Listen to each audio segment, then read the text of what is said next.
और साथ में उन्हीं के सतगुरुदेव, उन्हीं की वही शक्ति की वाणी जो कबीर साहब है, उनका भी साथ में इनकी तालमेल हम आपस को तुलना करके आपको समझाएंगे।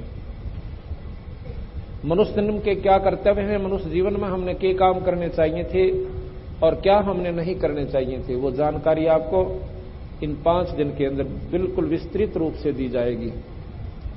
जो पुण्यात्मा लगातार 5 दिन का सत्संग सुन लेगी, उसको किसी प्रकार का संशय नहीं रहेगा भक्ति के मार्ग में, और फिर विचार करने पर बाध्य होगी वो हंसात्मा कि ये मनुष्य शरीर परमात्मा ने ये डले ढूंढता ही नहीं दिया था। हम क्या करते हैं, बच्चे हो गए,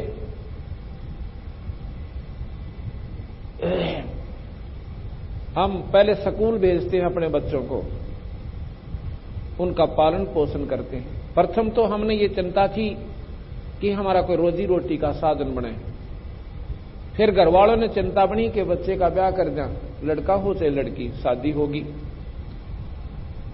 शादी के बाद बच्चे हुए और बच्चों के फिर हमने लालन और पालन के अंदर अपना तन मन धन ला दिया।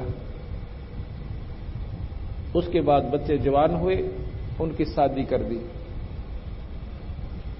शादी के बाद मनोकामना हमारे मन में आई है, परमात्मा इनका संतान हो, मेरा वंश चले।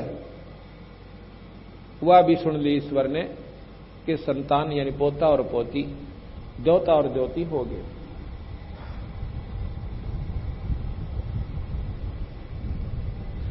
अब हमारा शरीर वृद्ध हो गया,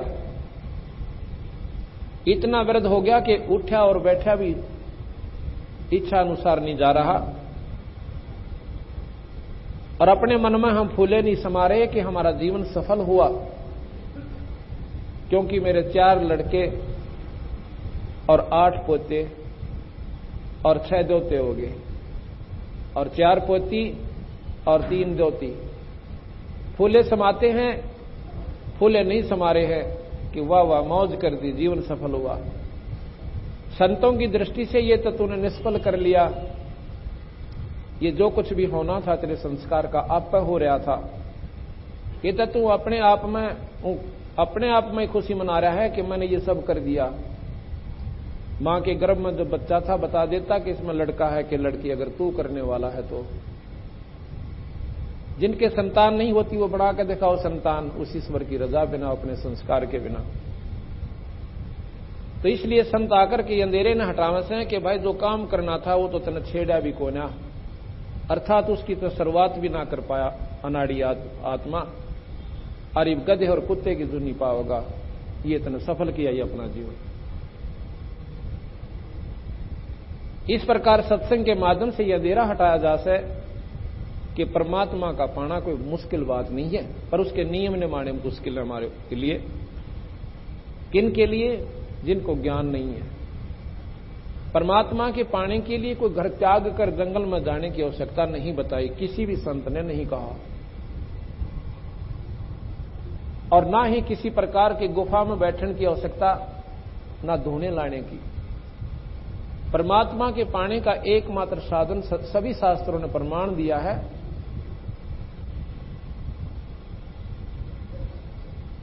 रामायण के अंदर हम बहुत घनी कथाएं भी सुनते हैं, और परमात्मा को पाने की हमारे अंदर उमंग भी बढ़ती है, और उसमें सारी रामायण का एक ही सार है। रामायण की सारी कथा को सुनकर आत्मा में कुछ जानकारी होती है। कथा के सुनने से मुक्ति, आत्म कल्याण नहीं होता, कथा के सुनने से जानकारी होती है कि भाई रावण जैसे कर्म हमने नहीं करने चाहिए। अगर हमने सद्भावना अपने भाई के प्रति हो तो विभीषण जैसी होनी चाहिए। और यदि हम परमात्मा से जायदाद और संतान ही मांग रहे हैं, यह भी हमारी महा कमजोरी है।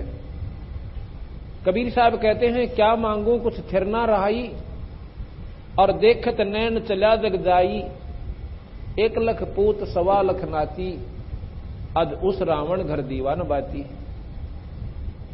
कहते हैं ये के मांगू, रावण जैसे ठाठ तो मेरे लाख जन्म में भी नहीं हो सकते, अगर मैं परमात्मा से मांगना भी शुरू कर दूं तो। 1 लाख पुत्र और 1.25 लाख रिश्तेदार, 1 लख पूत 1.25 लाख नाती, अन्यों का फिर उसका कोई दीपक लावणिया भी ना बचा, सर्वनाश को प्राप्त हुआ एक परम पिता परमात्मा के नाम बिना। ये जीव इतना लुट जाएगा आखिर में, और फिर पश्चाताप पड़ेगा। ये हमने जानकारी हुई तो फिर परमात्मा के पाने की रुचि उत्पन्न होती है।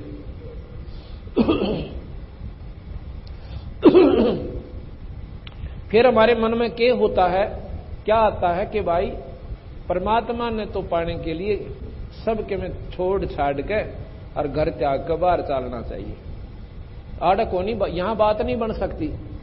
यहां तो कभी कहेंगे किसी चीज की चिंता है, या कभी कोई लाना सौदा, कभी कोई किसी का देना है, किसी का लेना है, कदे बालक बीमार हैं, कदे इनके ब्याह ना हुए, यह समस्या तो कदे भी हल ना हो, इसलिए घर त्याग कर और कितने बार जंगल में बैठ कर भजन करेंगे।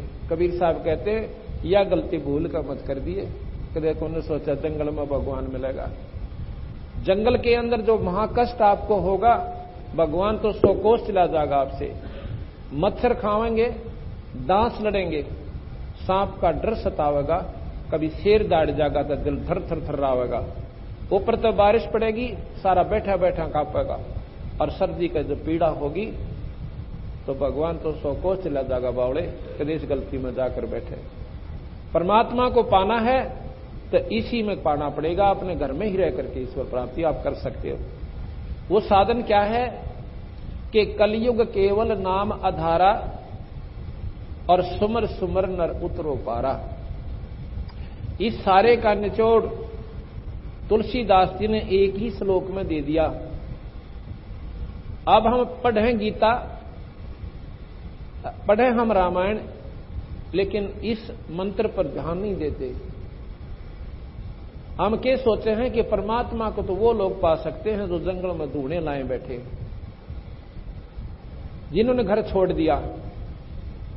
सतगुरु महाराज बंदी छोड़ भगवान कहते हैं कि कभी नहीं। परमात्मा को पाने के लिए एक नाम की आवश्यकता है, और नाम के जाप बिना जीव उद्धार नहीं हो सकता। तप के करने से कोई और उपलब्धि होती है, परमात्मा प्राप्ति नहीं होती। इसलिए हमने आत्म कल्याण के बारे में आपको पूरी विस्तृत जानकारी दी जाएगी। संत की परिभाषा क्या होती है, साधु किसे कहते हैं, परमात्मा पाने का एकमात्र साधन है केवल नाम का जाप। कौन से नाम का जाप और किस विधि से, परमात्मा कौन है, बहुत ही विस्तृत ढंग से बड़े प्यार के साथ सुनने को मिलेगा। इन 5 दिन के सत्संग में जो प्राणी लगातार सुन लेगा वो बाध्य हो जाएगा कि परमात्मा, आज तक हमने ये बात कभी सपने में भी नहीं सुनी थी। रामायण सुनी, महाभारत सुनी, गीता जी का पाठ खूब किया और सुना,